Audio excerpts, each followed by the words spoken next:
The following featured presentation is part of the Skywalking Network.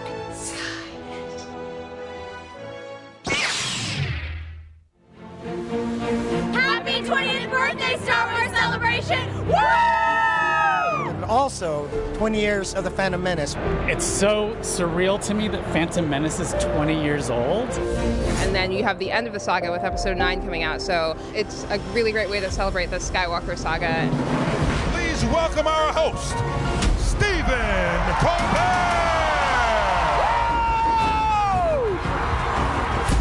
Love Chicago. This is unbelievable to be here.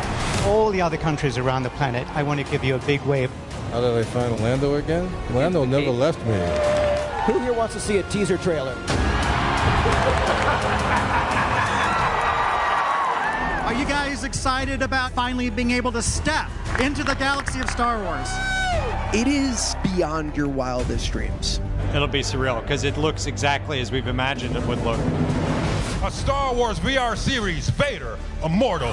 Oh, God, no! That's not Star Wars on the other side of the screen, but it's like you're in Star Wars. When John asked me to come and meet with him about something Star Wars, who do you want me to audition for? He's like, you're the Mandalorian.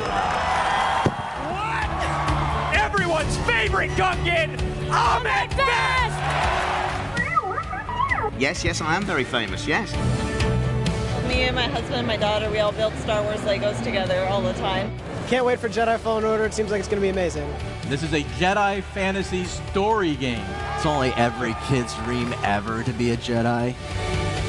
Do we all feel ready for a Star Wars Rebels panel? We have a wonderful cast reunion here, but I want more.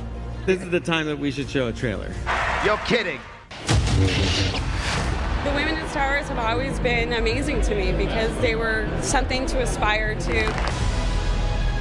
Star Wars is my entire existence. You can't put it into words how much the whole community means to me and how much I've been able to find friends and family. We'll always be with you.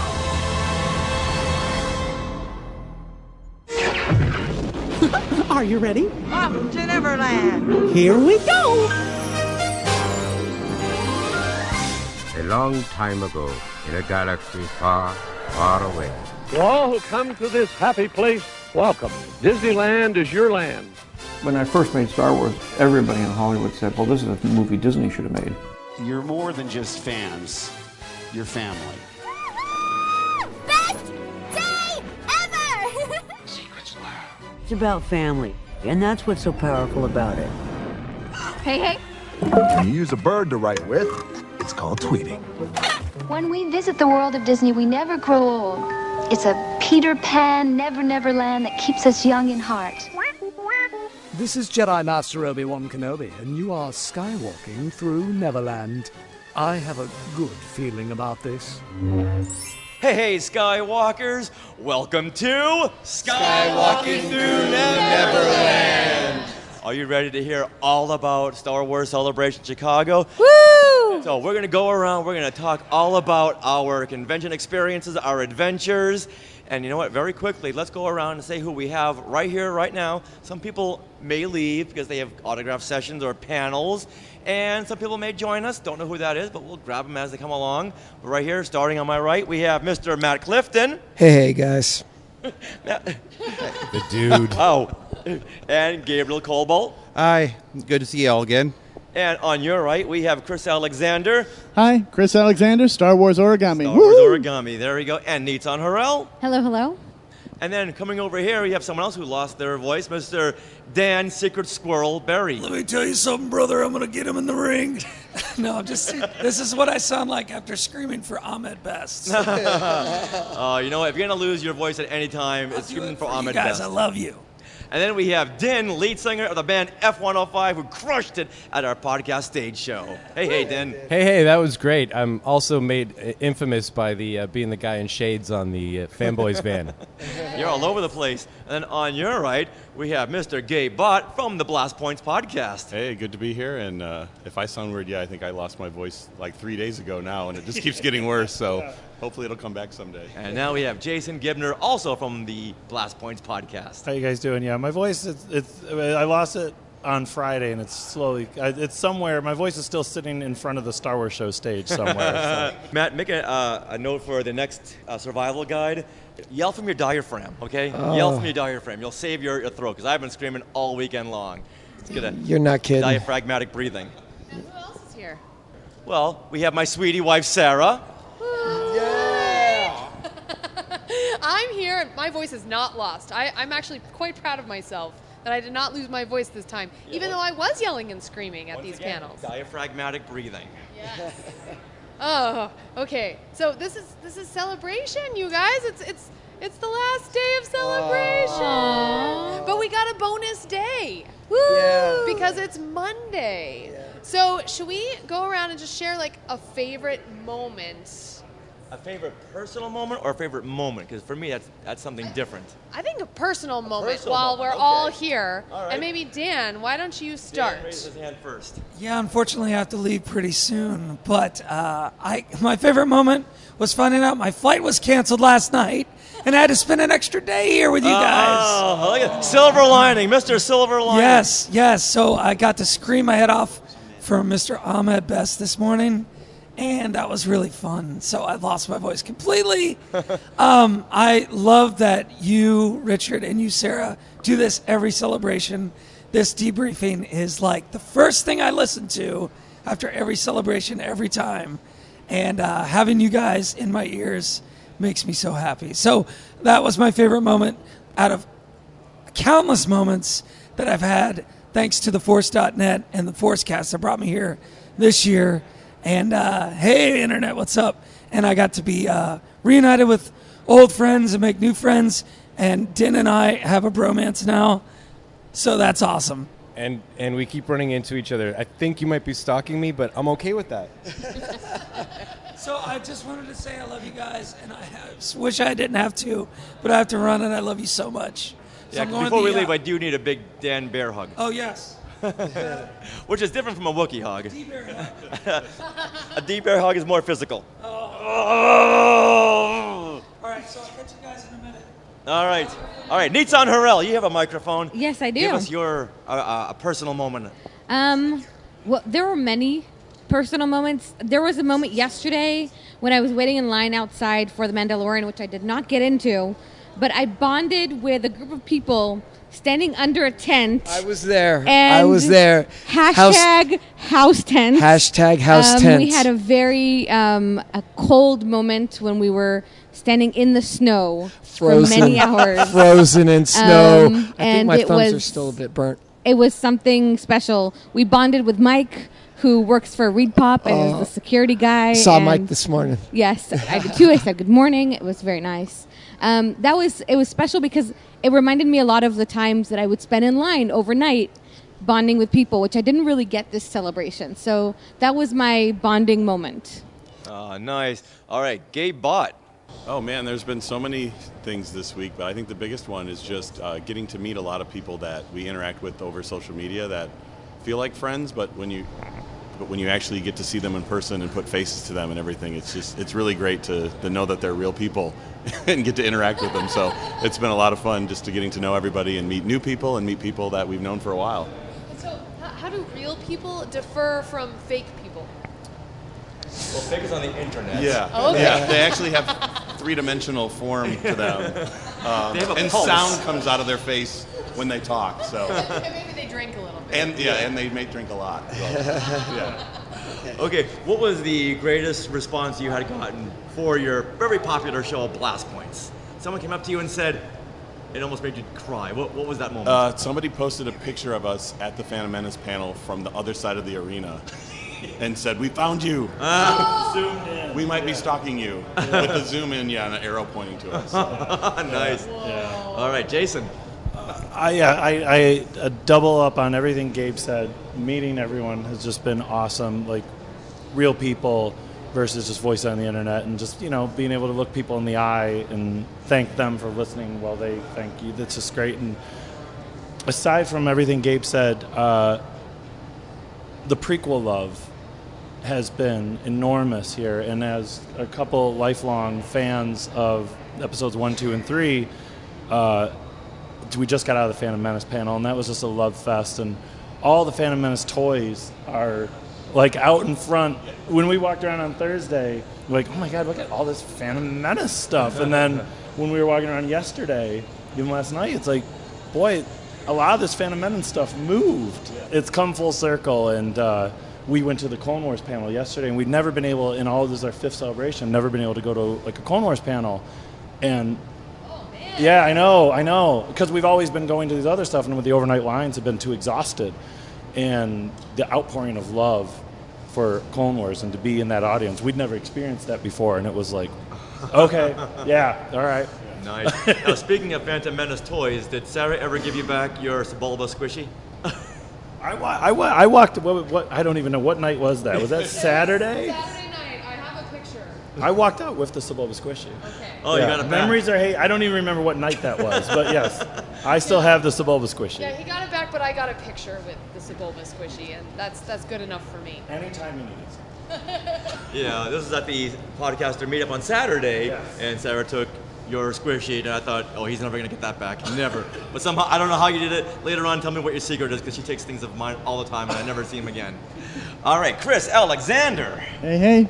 So, this is Chris. I had an awesome moment, Rich. I think you might appreciate this.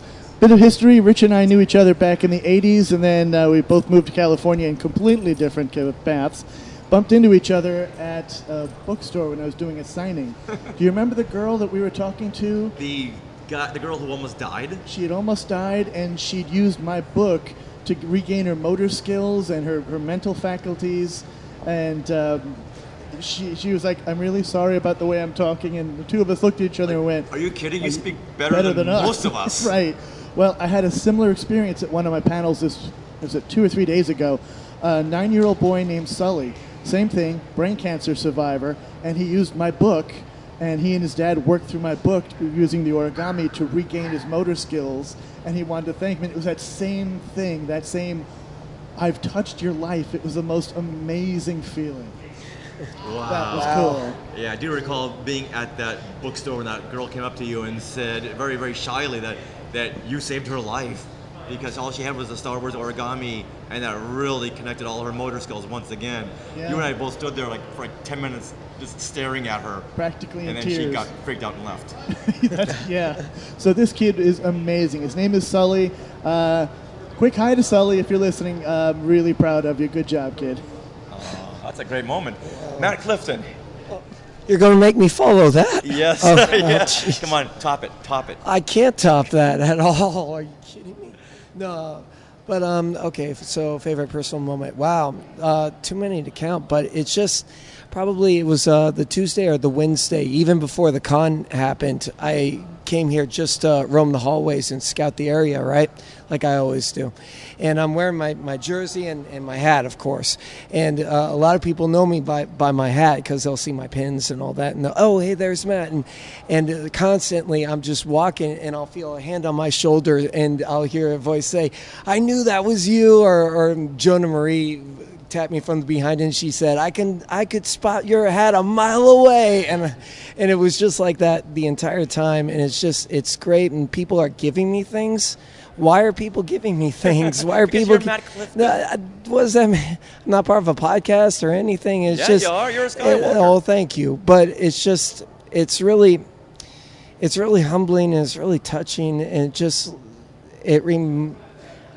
sometimes I need to be reminded why I love the things I love sometimes, and it's things like that say this is why.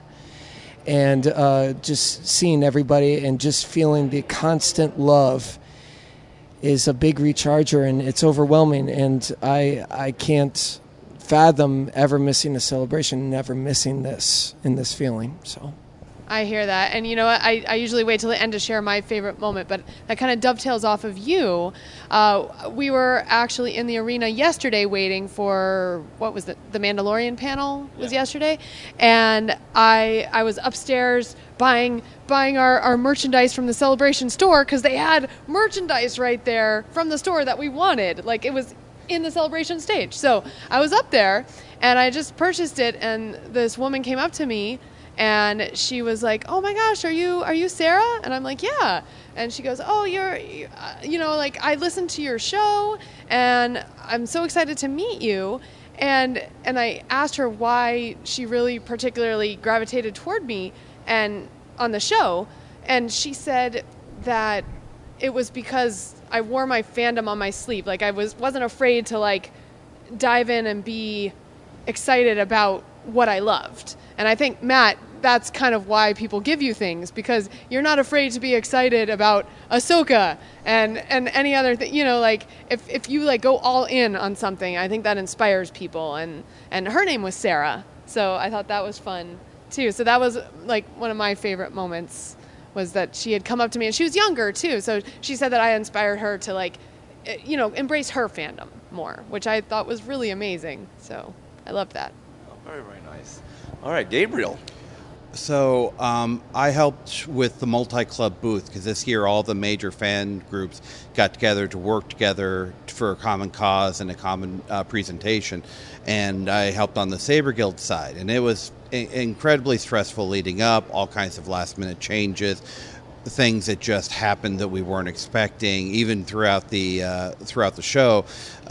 Like, one of our members accidentally broke a couple toes while he was doing a performance.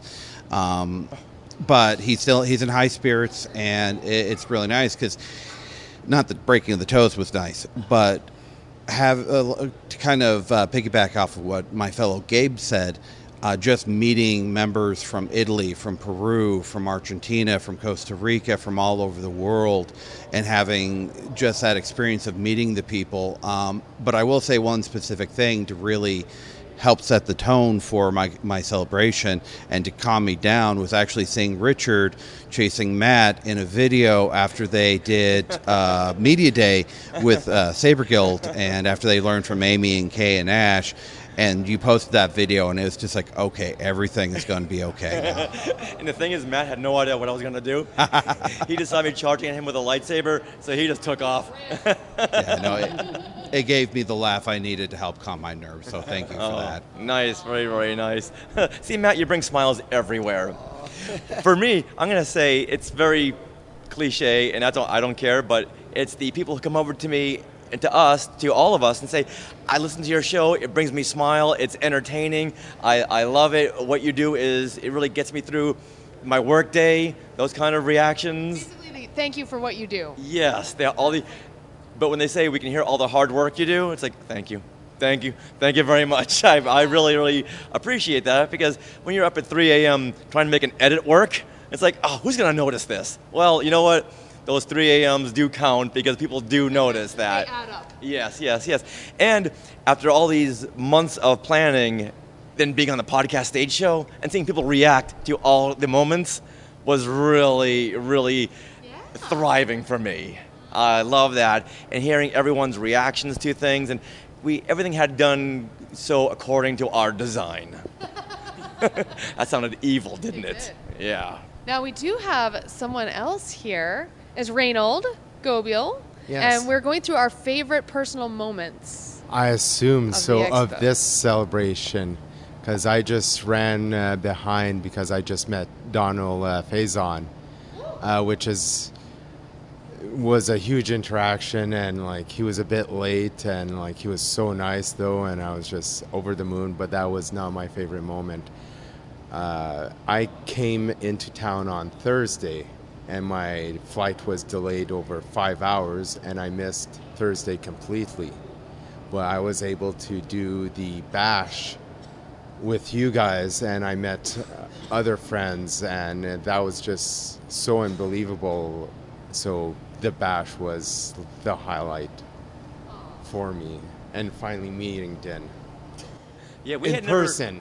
we never met you, but I knew what you looked like. And Sarah and I are dancing. It's like, is that Raynald with a camera across the room? Yeah. There he was. All right, now let's talk about episode 9. Oh my goodness, I am still bouncing off the walls. Oh, Dan, I'm sorry. All right, that's what I meant. Episode out of the 9 of us. Richard. And there's Din. Richard. You thought I meant the trailer. No, I meant you. I call you episode 9. I'm trying so hard to save this. All right, so Din, your favorite moment. Okay, my favorite moment was hands down a lot. First of all, it's hard maybe to pick one because there's so many. I mean, George Lucas just telling us he loved us it made me cry. Yes. Because if I ever met him, that's all I'd tell him. I love you. You make. I love you. If you see George Lucas, say I know. Right. Okay, so noted. My favorite moment was hands down. I did not play Song for Celebration for anyone, not in an open mic. The first performance here with you. Thank you so much for that. Really, I can't express that enough.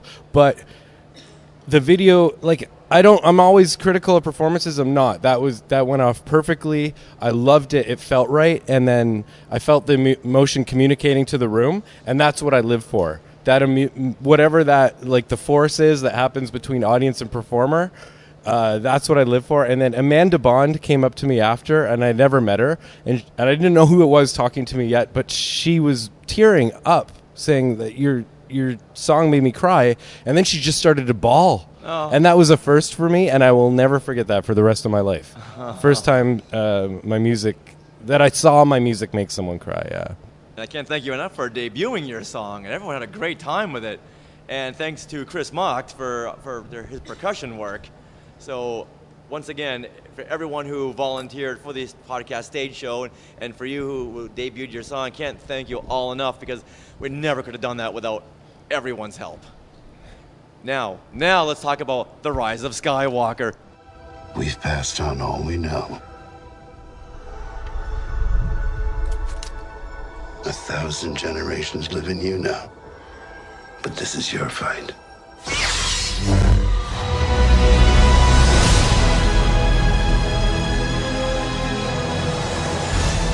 I have to ask everyone if you think I'm crazy for suggesting this. Rise of the Skywalker.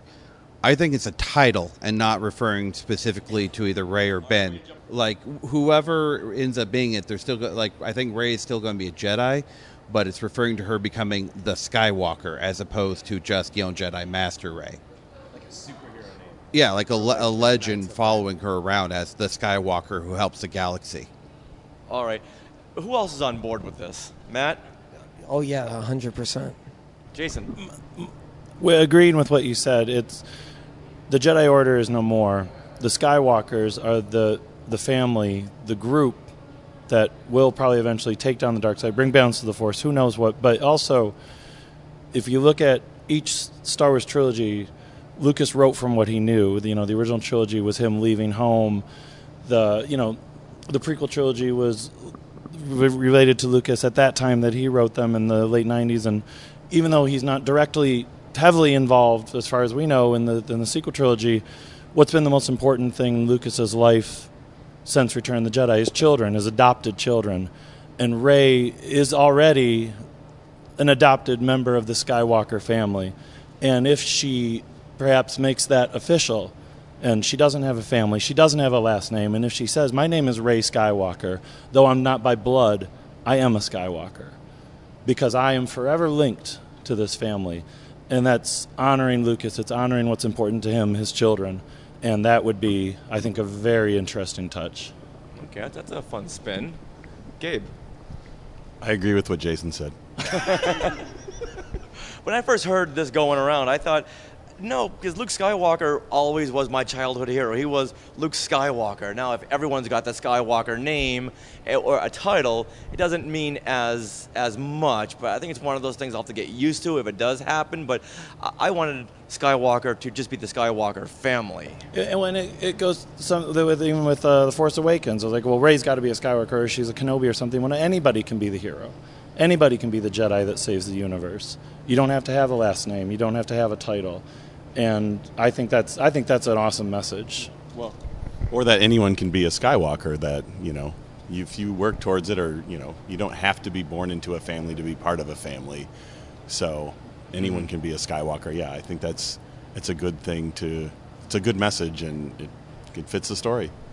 Oh yeah, I can see that, but I'm still hanging on to that. But he's my Luke Skywalker, He's still Luke and I know Skywalker. he's not mine. I don't want to say it's mine and no one else can have him. But it would just take a little bit of getting used to. Like when Phantom Menace came out and there was Darth Maul. It's like, no, there's only one Darth. That's Darth Vader. Okay, it's a title, fine, but I think after all these years, it'll be hard to get used to. And I know Star Wars is always expanding, so if that happens, I just got to go with it. I can't dig my heels in and say, nope, nope, nope. Just like anything else in the Star Wars films, when something new happens, you got to deal with it. Or you're just going to sit there in a pout and never move forward because you're so stuck on this one belief. So Star Wars is all about believing, all about hoping. So if it does happen, I'll be the first one to say, okay, that's it. That's it. Chris Alexander. So I have a question. Did you mean that, what I think the rise of the Skywalker might be is Sith, Jedi, Skywalker. It's just a new title. So anybody who's capable of now using the Force is now a Skywalker. Is that what you meant? Sort of. I still think that Rey is going to be a Jedi, because that myth of the Jedi is important.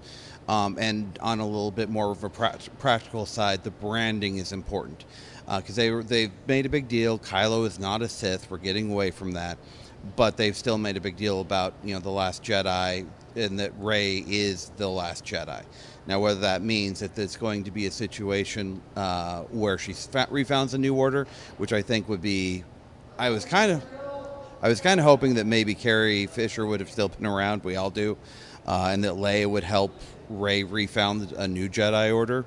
But I think in this case, there's still going to be Jedi. She's going to help train them, but her title will not be Jedi Master. It will be the Skywalker, and that title, that legend that starts with Luke.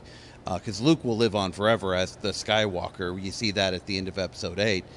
And that will expand into being this beacon of hope for the rest of the galaxy. And when she comes around, it'll be like, oh, it's the Skywalker. Anyone else have any other comments about the trailer? Well, as Matthew mentioned, yeah, I am a mouthpiece. Okay, so this is the most important theme to me. I've been saying over the past year, when you follow what Joseph Campbell was saying and what George Lucas was saying, George Lucas said the role of the artist is to find the common threads and make all people one. Joseph Campbell repeats over and over and over in the Hero with a Thousand Faces. The hero comes back to tell their community that they're one, local, global, galactic, whatever. So. The first trailer for The Force Awakens started with "You have that power too." That is, like, I feel, the overarching theme that JJ wanted to taint everything with this trilogy. So I sort of take all these ideas as sort of relevant of the specifics of what it will likely be, but more that behind that, the truth is that it's a concept that anyone can be a Skywalker.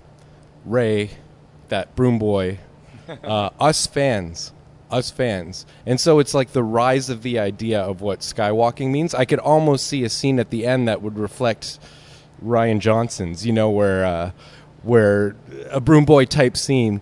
But I always thought a cool ending scene for the sequels, the ultimate conclusion would be the Force awakens in everyone in the galaxy. Like midi-chlorians literally start working in everyone. That's where mythology goes. And that really can't be changed because it's been the same through history. And when George's would have been kicking around the sequel ideas, he was doing the Clone Wars. And the late Clone Wars Yoda arc, Yoda says victory for all time, not victory in the Clone Wars. So I think what we're going to see is that victory for all time with the Force, and that ties into redemption. I don't think it's Kylo's redemption is to me irrelevant.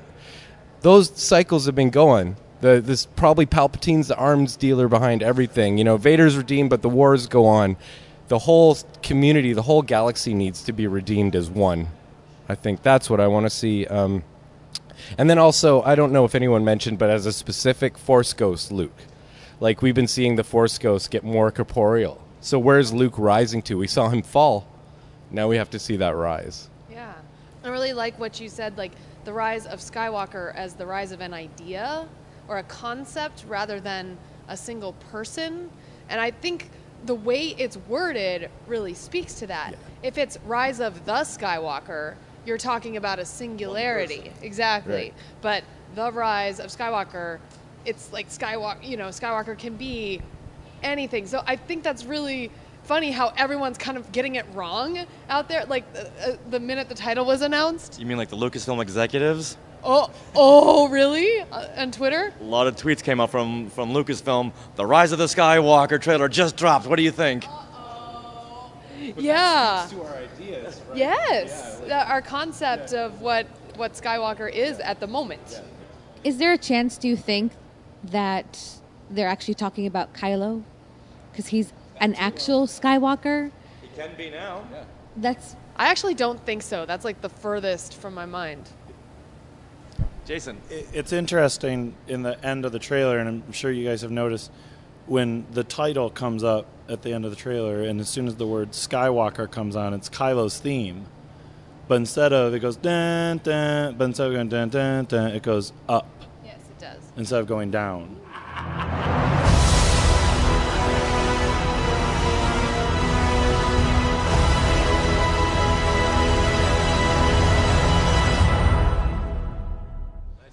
You know, it's interesting. The music, is very... Not by accident. Yeah. Nothing's by accident. Especially when it comes to music in Star Wars. We noticed that. We watched it on a loop that night. About a few times. Yeah, about 45 times in our hotel room. Wow. And, at the end we were like, that's Kylo's theme, but it rises at the end. So, I don't know. Could be. Okay. I like what Sarah was saying for fangirls, that Skywalker meant family. And I just love the idea, the rise of the family, and adoptive or whatnot. So I just love that idea. I also love the first initial clip where you see Rey jumping over the TIE fighter, and I could watch that all day, just that one scene. But there's so many scenes within that trailer that's just mind-blowing, and especially Palpatine's laugh. So what moment from the trailer are we going to be sitting in the theater going, I can't wait to see that shot. I want to see how it plays out. Okay, I'll go first. When they're all walking down this slope and they look out into the ocean and see the Death Star. What? Yeah. What was that? What was that all about? Yeah, Richard, I got to ask you this Gabriel. Do you think that's not the Forest Moon of Endor, but Endor itself? Yeah. I hope so. I'd love to see the planet of Endor. But where do all our heroes go from that moment? They look out into the Death Star. Are they taking a speedboat over there, like Rey, and scavenging the Death Star? That's where they find the Emperor Palpatine's DNA? That's how he comes back? The potential is endless. For me, the cinematic language for fantasy movies was that Sam and Frodo before Mordor.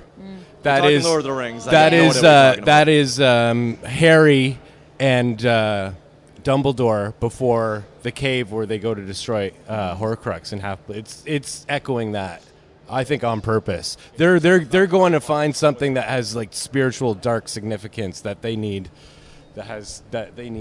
for this climax to destroy the Emperor. I would think. Do you think that Death Star is the connection to the return of Palpatine? I do, but I think they're smart enough to twist it. All this stuff that I'm saying is just the language, but it won't be as predictable is kind of what I'm saying. That's why I'm not a writer, but yeah. All right, James Burns, jump on in here. Jedi News. Hey, we're talking about our favorite Episode 9 trailer moments. So, I mean, seeing that crash Death Star, on what planet?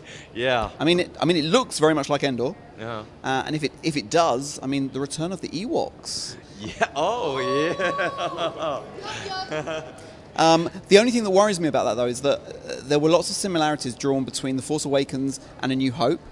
And I'm concerned about the similarities that people will potentially draw between Return of the Jedi and this. So that's a little bit worrying to me.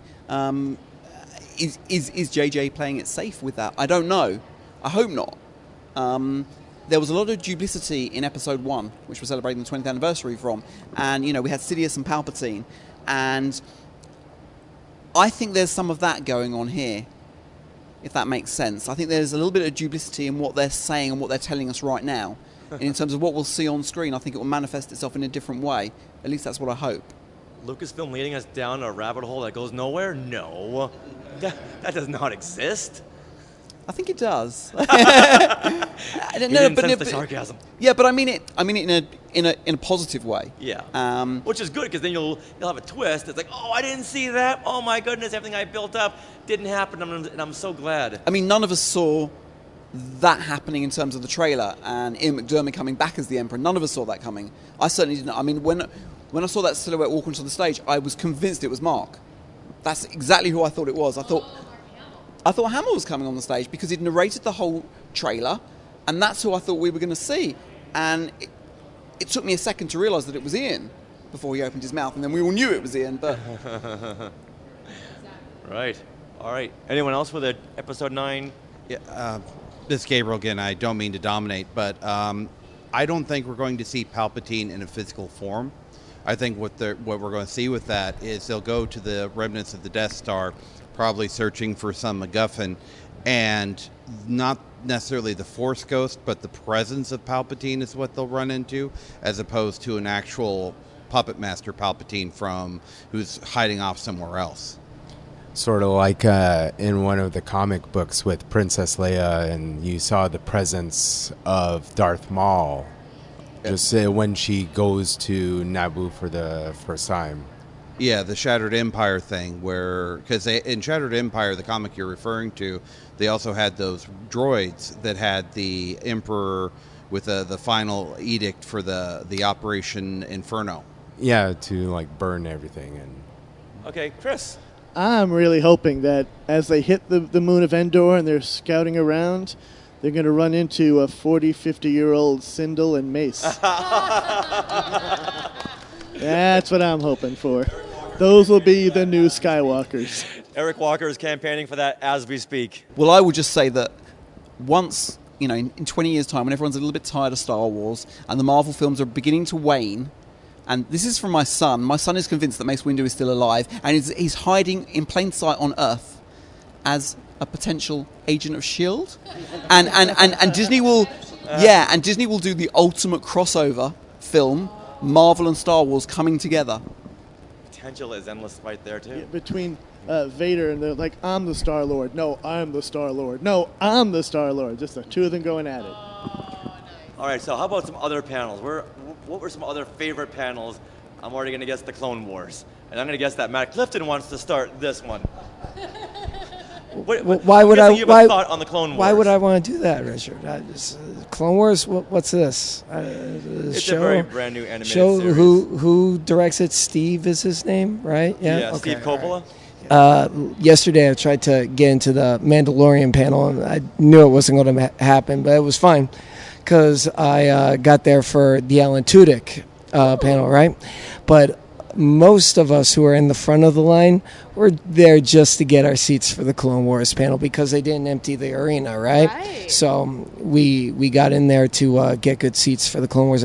Phenomenal seats. How good were your seats? They were good. They were good. I'm sure other people have better ones, but I was like maybe 10th back or something at the ground floor. So yeah, I had a good view of the stage and all that. So anyways, Clone Wars is back, 12 episodes for Disney Plus. I mean, I'm already throwing my money at the screen. But Clone Wars is why I'm a fan. I'm from Florida. I did Star Wars weekends a lot, and that's what introduced me to the cast, camping out and meeting other fans and all that. And then they'd show, I get to meet the cast, and then they show little clips and introduce the new season and all that. So so Star Wars weekends and Clone Wars is very near and dear to my heart. I was able to get a big group photo op with the entire cast. That was awesome. But so that was definitely my favorite panel. I would venture to say that the Clone Wars panel, for me, it felt even more excitement in the room than than like the episode 9 panel almost. I don't know. That was my opinion. It definitely got more standing ovations than the episode 9 panel. Yes. Because the only time we really stood up in episode 9 was for Kelly, Yes. which was an amazing moment. That was. And then at the end we all stood up for the trailer. But during Clone Wars we were standing up. Clone Wars, you had 4 or 5, 9 clips. Yeah. So I think, look, Clone Wars is a very, very special show for a lot of people because it brought a lot of people in. The voice actors, the talent that were involved in that show was so engaging. Absolutely. And they were so engaging with all of us. And they took us all under our wing in different ways. And we all became part of their family. So I think we all feel an affinity. We all feel close to them. And I think that's why Clone Wars is so important to us. And if perchance any Disney execs are listening, I think we proved beyond any reasonable doubt that any money that you're putting into Clone Wars, and we know Clone Wars is the most expensive animation that you could possibly do. I think even when George was doing it, it was $2 million an episode. 3. So if that's the case, then if we all can prove that we love it as much as we say that we do, and I'm sure that the Disney execs saw that yesterday, then maybe the future is bright for more Clone Wars beyond these 12. I don't know. But let's see what happens. Yeah, big time. I'll tweet about it and say, "Hey, we loved the Clone Wars panel." Like, just share. Yeah. Or a live-action Ahsoka movie to end it right. Don't tease. Don't tease. How about I a still live want to action? see a Pixar Ahsoka movie. Ooh. No. How about a live action Ahsoka TV series? Yeah, that's That the only would be way you can better. do it. Yeah. Because her story is so vast. You can go so many different directions. That would be great. Now, along with the standing ovations for Kelly Marie Tran and Ahmed Best, that were some of my personal favorite moments, because that was fandom saying, forget all the garbage you've been hearing all up until this moment. We love you. Now, one of the times I stood up during the Clone Wars panel is when Ahsoka is running down to 1313. 1313, Yeah. exactly, yes. She's running, and who did she pass? Walrus Man. And here's Greedo, Han Solo, and Walrus Man. Greedo, it's Ben Kenobi and his lightsaber. We're in trouble. Let's get out of here. Oh, wow, yeah. In one of the cars, there's Walrus Man, and I do believe I saw Hammerhead. Oh. That's when I stood up, because I was wearing my Walrus Man cosplaying outfit, and I'm pumping my fist. And I just love that. And I'd seen Dave Filoni that day, and I was thinking, why didn't he give me like a wink and a nod, like, we'll see you later? But then again, I'm sure that was animated like a year ago, and he had forgotten about it. I think one of the more special moments of the Clone Wars was when Ashley Eckstein actually got up to go hug that kid. That kid was just like over the moon, and Yeah. and I feel for that kid because I am that kid, being this age, which I will not reveal. I love how she just took his phone and started, just automatically starts taking the photo and doing everything because the kid was just so overcome. Mm-hmm. It was a lovely moment. But that's Ashley all over. Another high point of that is when they said that Ray Park was in the mocap suit to stage the Maul battle versus Ahsoka. Our minds and eyes were exploding like at the end of Raiders of the Lost Ark. That's goo all around us. The Siege of Mandalore. There are going to be some very, very special episodes. We read about it, now we can see it. I want to see the behind the scenes of that so badly. Yeah. Just because I'm sure Ray said, you know what, let's do it all up and put me in the makeup. I just have a feeling that arc is just going to be one of those Star Wars moments where we say that's some of the best Star Wars that we've ever seen is the Siege of Mandalore arc. I really think so. I think it's going to just be epic beyond epic. Can I just say, I'm really excited for Disney Plus. Yes. Because you're going to have Clone Wars on there. We're not sure when that's going to roll out. But on November 12th, 2019, The Mandalorian will come out on Disney Plus. And that was confirmed. They also just confirmed they're not going to drop all of it at once. November 12th is only going to be the first episode. They may add the second, but they're not going to add it all at once. Good. So I need to ask everybody around here to do me a huge favor, and we need to spread this around. We're not getting Disney Plus in Europe till January or February, so there's no spoilers for about 2 months, guys. Okay? That's never going to happen. Never going to happen. I haven't heard any news for Canada, so I'm hoping it's the same time as the States. Yeah, we spoke to Disney about this a couple of days ago, and We're trying to see what they're going to do, but yeah, it's a little bit frustrating. Oh, so sorry. But you know what I'm even more sorry about is that Jason and Gabe have got to leave. All right. Any shout-outs to Mandalorian before you go? Yeah, Mandalorian, we were trying to imagine what a live-action Star Wars show would look like, and it kind of looked like we imagined it, but even crazier. So, yeah, we can't stop thinking about it. One of my favorite moments of the weekend, aside from the 40 Years of Holiday Special collecting episode, which answered the question for, I think, over an hour, what can you talk about with 40 Years of Holiday Special, and then some. One of my favorite panels of the weekend was the Brian Daley and the Radio Dramas panel that happened on Saturday night. It was incredible, a fascinating history of the radio dramas and that era of early days Lucasfilm, how it saved NPR, and it was also a very touching tribute and a spotlight on Brian Daley and his importance to the Star Wars we still know and love.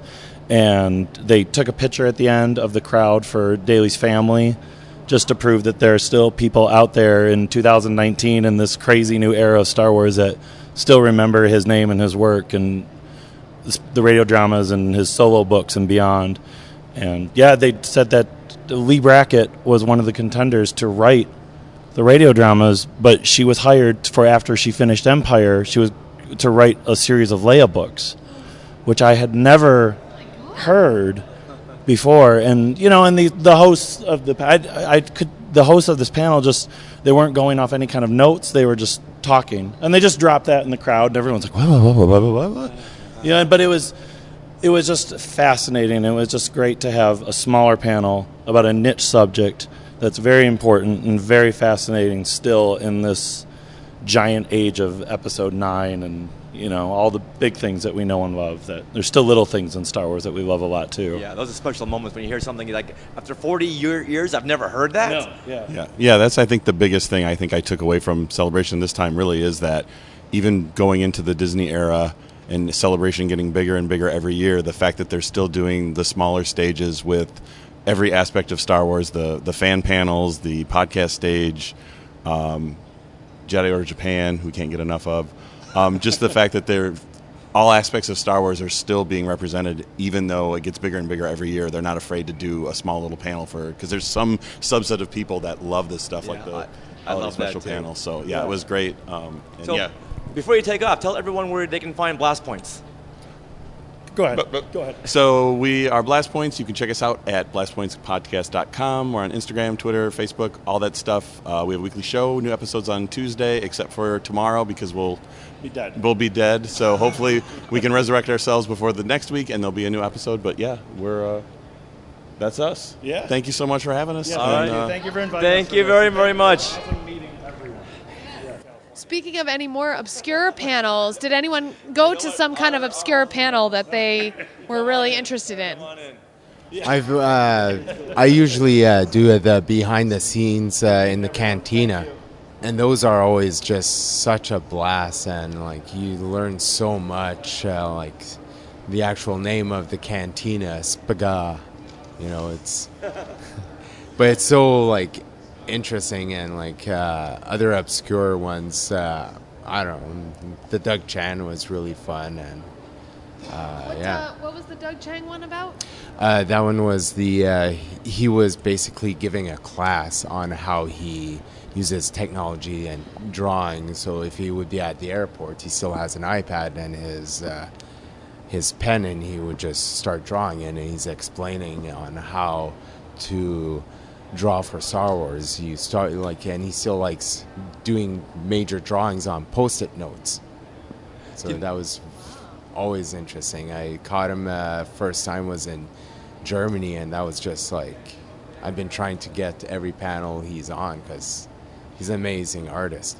I'm so glad Doug Chang is continuing with Star Wars with Galaxy's Edge in Episode 9, the creative director of Star Wars. Is that his title now? Yep. That's a title right there. But you know what other panel I really loved that was on a smaller stage? What was it called? Star Wars Tourism? Yeah. Is that the one I'm thinking of? Yes, tourism in Star Wars. Yes. And who was on that panel? Oh yeah, we were. Oh yeah. Richard and Sarah Woloski. Woloski. Yeah, I can't thank James Floyd enough for bringing us on this panel. And what he did was bring people like Sarah and I and some other gentlemen and himself and talk. Talk about the different locations they visited where they shot Star Wars. And Sarah and I have been to the Death Valley locations where they shot the second unit Tatooine scenes, Whippendale Wood from Phantom Menace where they shot Naboo, Van Nuys, California where they shot the Death Star battle. And the other gentleman he went to Tunisia after they told him not to go to Tunisia. Yes. Very, very brave man. And this panel was packed. It was packed of 300 people? At least. Yes. At least. We're watching. We were shocked at how many people were interested in Star Wars tourism. But I think my favorite part of that panel was when we mentioned how we got a private tour of Elstree Studios because we happened to be on our honeymoon and they took pity on us and were like, oh, come on in. We'll give you a tour. You're here from sunny California and Raynald, England? Yeah. You deserve a tour. And the whole audience went, oh. There was actually more people at that panel than for Doug Chan. So that was pretty incredible for you guys. And I enjoyed it. That was one of the best panels too, because it's just seeing all the locations. And now I'm going to have to convince my wife that we're going to be traveling a lot, which she will like. That's one of the best sound bites I've ever heard. All right, James, any other panels that you were so busy this weekend? Yeah, I've been doing a lot of Lego stuff this weekend. We did the Lego Collectors panel on the collector stage upstairs, which was pretty cool. And then Lego asked us to do some stuff on their booth, and we did a panel on their booth as well, talking about the 20-year history of the brand and how Lego Star Wars came into fruition. Because I don't think people realise that Lucasfilm went to Lego to ask Lego to create sets for them, and that's how it all started. Almost 22 years ago, so that's pretty crazy.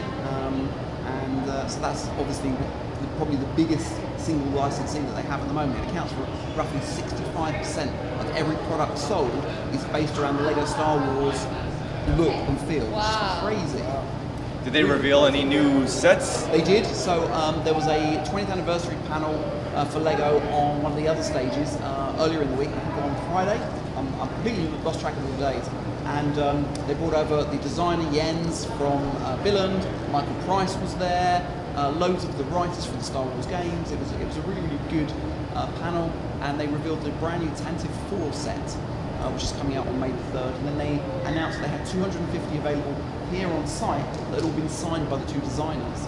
And those sold out really, really quickly. So it's a lovely set. It's got a brand new Princess Leia, and she's got a brand new skirt piece. Really, really nice. Did you get one? I have one waiting for me at home. Oh, nice. Of course you do. You're James Burns. Well, I happen to be an ambassador for Lego, so they get us.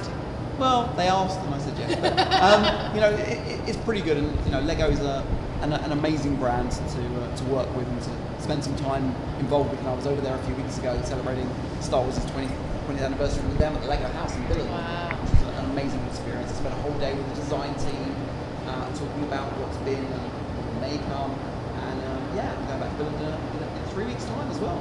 Lots of Lego stuff going on. Nice. But one of the saddest things I heard about Lego this weekend was that we're talking to Bob Roth, and he said there was not going to be a third season of Star Wars Lego Freemaker Adventures. Unfortunately not, which is a real shame. It was a great series. I love that really, show. really nice. And you did some things with Hasbro as well. Yeah, no, we've been running around with Hasbro and doing a few bits with them. They did some amazing reveals this weekend. I don't know whether people have seen some brand new vintage stuff. They're bringing out a Luke Jedi, a Luke 3-pack with 3 different looks at Luke on a very special action card, harking back to the vintage days, which is really nice. Yeah, and they finally got his Jedi cape right after all these years. So some really, really cool stuff.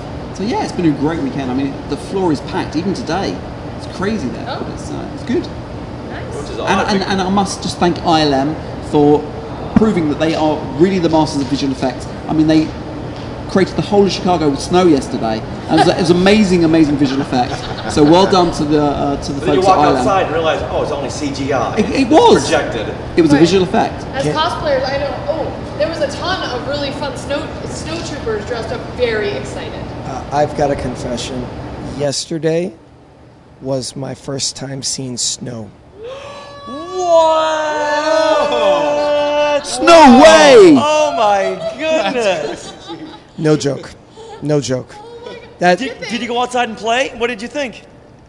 It was cold and wet.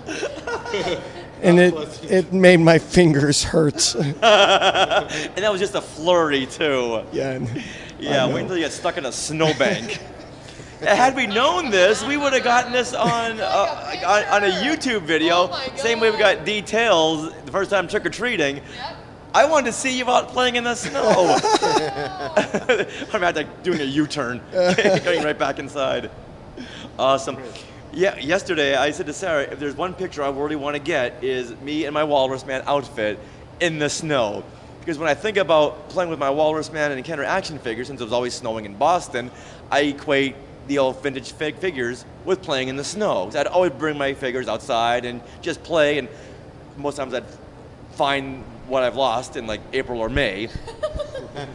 And I just wanted to get a picture of me with, outstretched arms with the snow falling on me. And as I'm looking up into the snow fall, it was one of those moments where everything around me just dissolved, and I could only hear and see the silence of the snow falling on me through the Walrus Man mask.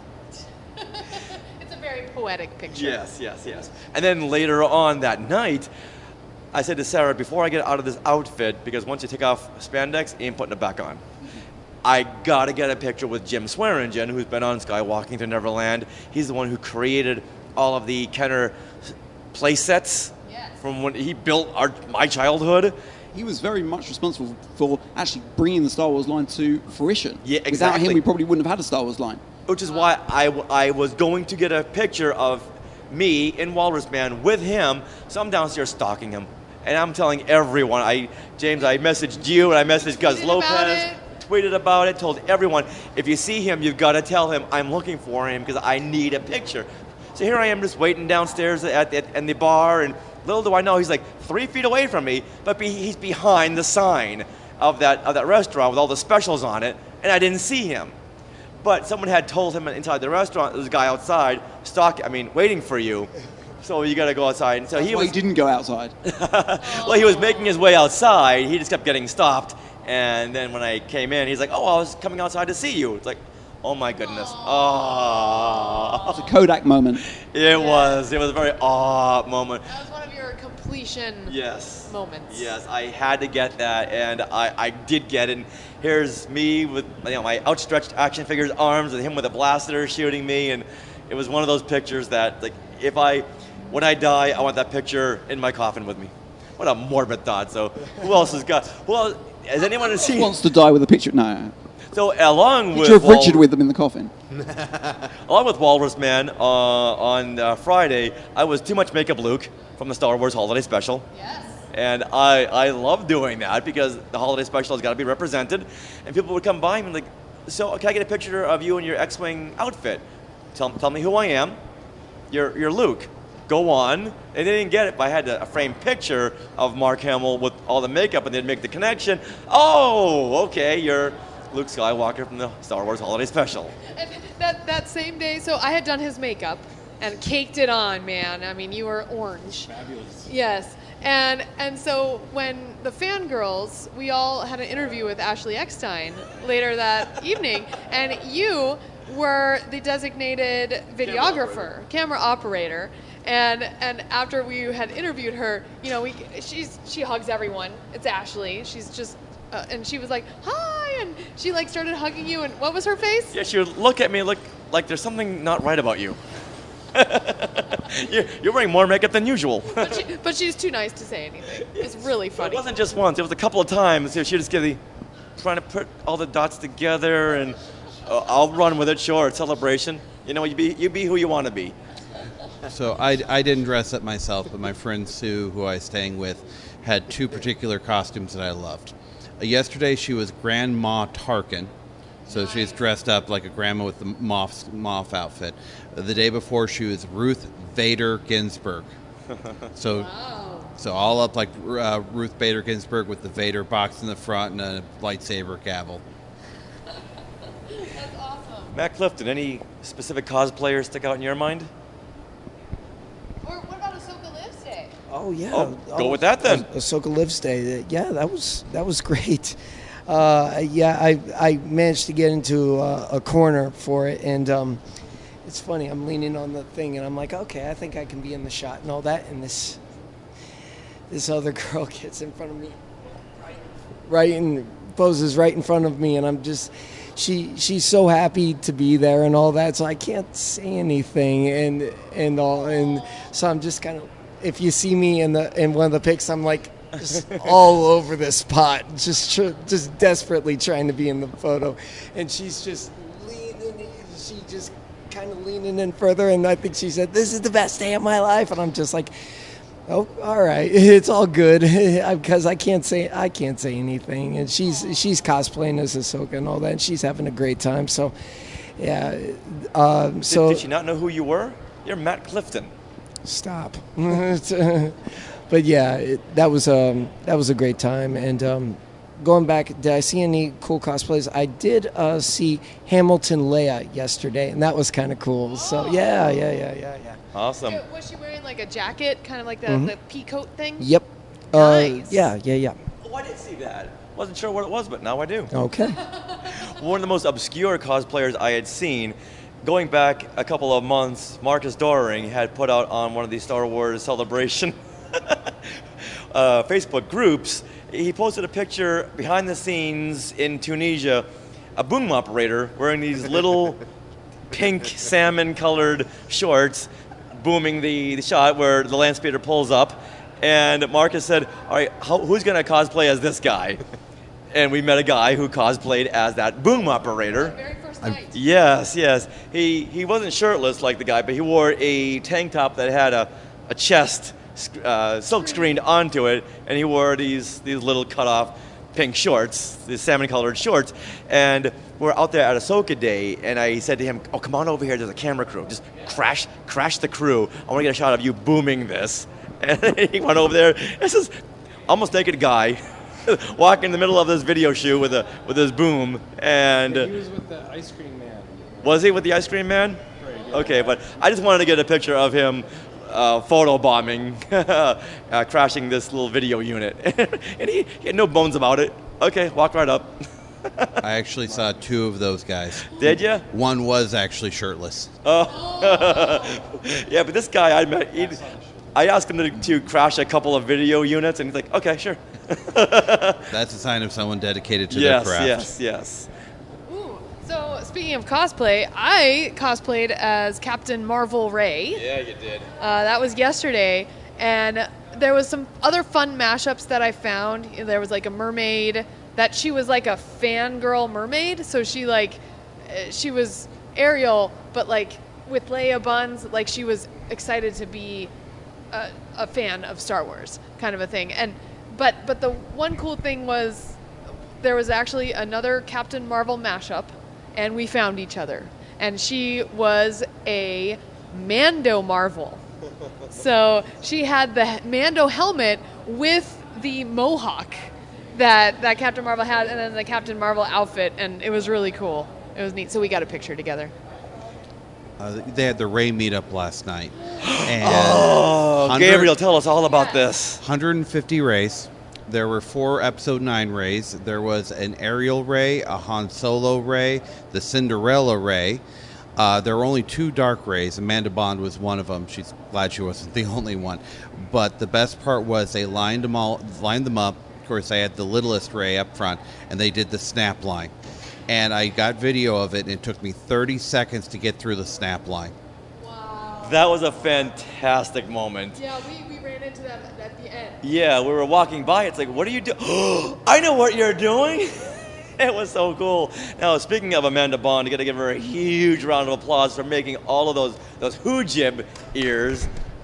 We all put them on, hopped around the convention floor doing our hoojib hop. It was so much fun. I'm just so sorry she couldn't make it there to see her work in action. Yeah, she was disappointed she couldn't be there, but there was a lot of other commitments that were going on. And just to let you know, her sewing machine was not permanently damaged in the making of the hoojib ears. She just had her bobbin break, so she wasn't able to finish all the ones she wanted. But she was very happy to be able to do that for you guys again, to provide as many as she could. Oh, big Wookiee hug to her. That was great. Got a great shot of Steven Sansweet wearing a pair of those ears. Yes. And that Rancho Obi-Wan tweeted out themselves, or they shared. Once again, hashtag make Hoojibs canon. Chris, did you have a cosplaying moment? There was one I thought was really cool. It was Aktu. Someone was the island. They had the porgs. They had from the head to toe. They were one big rock, and they had about 3 or 4 porgs on them. It looked adorable. Impractical. I couldn't see hands. I couldn't imagine walking around in it, but it looked great. But those are the best cosplaying when they have the concepts. Yeah. I love the mashups, but the concepts like that. And there's someone walking around with a rock with Hoojibs all over. Hoojibs. porgs all over them. That was great. Raynald. One of the better ones that I've seen was the Dianoga in the trash, which was basically a big ball of trash. Yeah. With a Dianoga peeking out. There was a few Dianogas just walking around, but that one was probably by far the best one. Yeah. Gotta give a special shout out to Chef Gourmanda, who came as Gourmanda from the Star Wars Holiday Special. And I said, oh, you made our cut for our 40th anniversary tribute we did at LostCon convention last November. And oh my goodness, he was so happy. Even though it's a she, but it was a he this time. I'm not here to judge. All right, let's wrap things up by just talking about the merchandising and go around, and if anyone got anything, tell us what you got, and was this the one thing that you could not leave without? Raynald? For me, I loosely collect Hallmark ornaments, but currently I now have all the Ralph McQuarrie ornaments, which I'm really happy. And the second thing would be, autographs, but the Tiki. The Rancor Tiki. I had to get that, and it was bigger than I was expecting, and my suitcase seems to be closing fine right now, so it's gonna make it one way or another. Den. I actually came with the intent of not buying anything. Just more for the mental space that it takes up. I wanted to focus on people. So the only thing I wanted was another poster to fit in. I have one frame at home that fits the post-panel posters. So I was lucky to get a Mando poster yesterday after I Jedi mind tricked my way into the panel because I didn't win the lottery, but I went up to a security guard and said, "You look like a cool guy. There's going to be a lot of empty seats. It'd be a waste." Awesome. And he goes, and he just nods his head, go in. And then I sort of snuck my way into the VIP section, too, which was even more fun. And then the poster. James Burns. I bought one or two things. I bought the Lego, Hasbro exclusives. Spent quite a bit in the store on some shirts and all the patches. The patches are awesome. So I like all of those. I still got a couple of things I need to buy this afternoon. I haven't bought anything for my daughter, and I think she's going to be very upset if I go home with nothing. So I might hit the Her Universe booth and see what they have for her there. Okay, Chris Alexander. Let's see. There was I bought the complete Tiki set. Complete Tiki set? I had all of Wave 1 and Wave 2, and I had to go to 3 different booths and the Celebration store to complete the set and pre-order. So I've got all of the Tikis. And then there was one other thing I almost bought. I was really tempted. Did you see near the auction they had the rocket-firing Boba Fett toy? It was going to be up on a live auction. They were estimating, I think it was 80 to 120,000. So I went down to the corner, sold 2 kidneys. More houses on more. No, I didn't do that, but I drooled on it and took a picture. I didn't do much purchasing, just the Tikis. That was it. I kept going. Wow. I need that. The stuff I really want is not out yet. If you had a chance to try the Vader Immortal VR, that was really cool. Actually swinging a lightsaber against something else, fighting you with a lightsaber, and standing there in front of Vader. And my first thought was, Darth Vader, you're shorter than I expected. But, go try it. There's still time. Go try it. Oh, it is absolutely phenomenal. So as soon as that comes out this spring, I'm going to be first in line to get that. But those are my big things. The rest, I'm looking at going, if I buy everything I need, I'm going to have to buy a bigger house. I can't believe you bought those Tikis. I love those. They are love those so much. They're really well done. Yeah. Gabriel. I've been so busy running around behind the scenes, didn't get a chance to do a lot of shopping. But my wife, Amanda Bond, was wonderful enough to get me the one thing I did want from the store. Yeah. Which was the Lando Calrissian Hawaiian shirt. I love wearing Hawaiian shirts so I can have some color at work. Nice. James, before you leave, tell us where we can find Jedi News. Scooting around the exhibitor hall. You can find me on jedinews.co.uk or jedinews.com. On Facebook, it is Jedi News, and on Twitter and Instagram, it is Jedi News UK. Thank you very much. Thanks, guys. See you, James. Thank you. All right. Danny, are you leaving too? I know it's late in the day. Planes are taking off. So tell us where we can find you on social media. You can find me at f105music.com, and our handle for Facebook, Twitter, and everything is at f105music. Yeah. But I came over here to give you a hug and say thanks. Thank you very much. All right, Matt, what did you get this celebration? Yeah, I didn't buy anything. No, I'm joking. Art. I got like 6 prints. I went a little crazy, but they had some amazing Ahsoka pieces this year, and I'm all about that.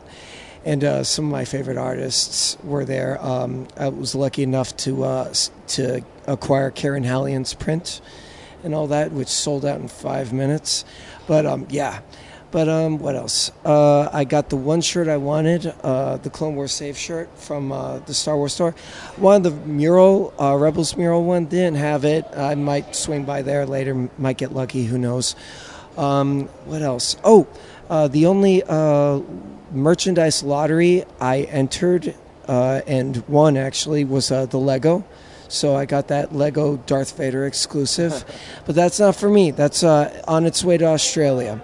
So, yeah. This is, Can we say who it's for? Oh, of course. I wanted to keep it a surprise, but I messaged him a couple days ago and told him. So, yeah. Ryan Stanfley, we wish you were here. Big time. Big time. Big cyber hug to Ryan. Because he's the one who brought all those Easter treats last year. Yes. 2 years ago. Yeah, so all the Tim Tams that we had lined around. We don't want him just for Tim Tam, but we love Ryan. Yes, absolutely. Love to Ryan Stanfley. Yeah, and I was able to get the Tano shirt from Her Universe. And, I think that's it. But, yeah. Sarah, what did you... Oh, go on. One more thing. Probably the most important thing. I'm sorry. I was able to snag the Gentle Giant Hera bust from the Gentle Giant booth, and that's in my suitcase right now. So, yeah, that was the big thing I wanted. And that was the big reason I got a big suitcase for the trip was for that. So, yeah. Chris, you got one more thing? Actually, I've got to get running. I've got to go meet some people who are about to catch a flight. But I wanted to throw a quick plug out there for anyone who's looked on my website and gone, wow, this thing hasn't been updated since, 2011. I'm having the entire thing revamped. I'm opening up a Star Wars Origami channel on YouTube where the models that don't make it into my book or any future endeavors are going to be video examples, so you'll learn how to do it on YouTube, and that'll all be linked through the site. And I'm having some professionals do it, so hopefully it'll be rebooted in the next month or so. So go check it out. And what's the site? It's StarWarsOrigami.com. So thanks for having me on the show, and I'll pass this mic back. All right, thank you, Chris. Sarah, what did you pick up at the Celebration Convention? All right. Well, Richard and I, we Jedi mind tricked our way onto the show floor an hour and a half early on Thursday. And that's what we do. Right. And we were wandering around and taking some video, and I wandered over to the Her Universe booth. They weren't open for business yet. So then we wandered over to the Pozu Shoes booth. They were open for business. They had no problem taking my money. So I ended up getting the silver Ray boots. They're silver linen Ray boots. They're amazing. They're so blingy, and they work perfect with my Jedi Tink outfit. So I was very excited to see that. And just in general, it's very heartwarming to see all the women and men who lined up for Her Universe and waited hours to buy the awesome new Sisters of the Force collection. I think that's it's so cool. I mean, the first thing my two fangirl friends did when they got on the show floor was stand in that line. So I'm just really happy for Ashley and her universe and that as well. All right, I picked me up a Star Wars Holiday Special lunchbox. If I were to go home with anything, it was going to be that. Because that just means that Lucasfilm is letting the Holiday Special in little by little. It's only the Boba Fett cartoon that they're letting in, but soon enough, they'll come to reason and see that everyone loves the Holiday Special and we got to do this. And I wanted everyone to get that lunchbox just to show our love for the Star Wars Holiday Special. I also got the Darth Maul. I keep calling him Darth. He's not Darth anymore. The Maul plushie that has the mecha legs and the spider legs. Yeah. I couldn't steal Kai Charles's, so I had to go and buy my own. Yeah. There you go. I got that, and I got a big collection of selfies and interviews, which is my new passion in collecting. Absolutely. And we're so excited to share that with you. However, our collection will grow when Star Wars Galaxy Edge opens up, because we saw so many amazing pieces of memorabilia and merchandising that we're going to have to just get them all. Have you guys been visiting the Galaxy's Edge booth daily? So, Matt, I'm glad you brought this up. Yes, we have. In fact, each day they have been changing out the merchandise to be different things. So they had like the marketplace takeover, they had the droid depot. Today is going to be the lightsabers and Doc Ondar's antiquities. And the first day was the First Order versus the Resistance collections. Yes. So every day we've been doing little videos and posting them on YouTube. So you can actually head to our YouTube channel, skywalkingthroughneverland.com, or youtube.com/skywalkingthroughneverland, and see those videos. It's like the featured playlist right now on our YouTube channel. Right. All right, so what do you say we wrap this up? Coming to you from the Hyatt Foyer area at the McCormick Place, and we've been watching Thrawns walk by, R2s roll by, snowtroopers are going by, and it's all commonplace. So, Gabriel, tell people where they can find you. I'm not really a big presence personally, but if you want to visit Saber Guild, which is a club I mentioned earlier that Richard and Sarah and Skywalking was kind enough to join our media day for you can find us at either facebook.com/Saber Guild or at Saber Guild International on Twitter, or saberguild.org, the website. Great. And Raynald, finally, where can we find you on Facebook or social media? Well, I'm not really active on Twitter, but it's at Raygob, Raygob, and you can find me anywhere on Skywalking group. Usually pretty active. You'll see my name as Raynald Gobeil, and if you don't know how to pronounce it, that's fine. I'm used to it. You don't have to pronounce things while you're typing, so it's okay. Matt Clifton, where do we find you on social media? Sure. You can find me, Matt Clifton, on Facebook, on Twitter, at Florida Fulcrum, all together one word. Also on Instagram under the same title. Always look for the big green face. Nice. All right, and thanks to everyone who helped out with this roundtable recap. Couldn't have done it without you. So many different points of view. Thank you to all. All right, so let's wrap this up one more year. All right, everyone. But I think what we really need to remember is always remember Neverland on Alderaan. Some imagination, huh?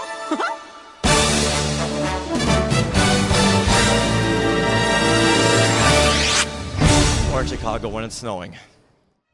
Celebration Chicago! That's a wrap. To our Skywalkers and Tweetwalkers, thanks for listening.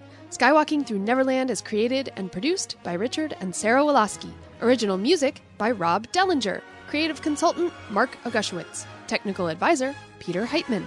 Facebook administrators Donald Wicks, Joey Pittman, and Norma Heitman. Skywalking Through Neverland is intended for entertainment and information purposes only. Any sounds, music, and clips played during this podcast are the property of their copyright holders.